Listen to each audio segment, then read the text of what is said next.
Hello mga Lods. Ayan, so for today's video, na-miss ko itong sisig with malunggay. So, ito ang ating ulam ngayon.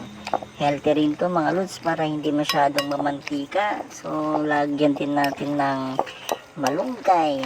Ayan, o diba? Kung di nyo pa natitikpan to, must try mga Lods. Ayan, o. Prepare lang natin. Ayan, sisig malunggay.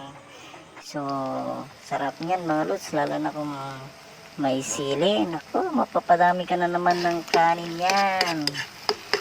So, yun lang. Yan, sa mga gusto mag-try, simple lang luto niyan mga lods. That's all.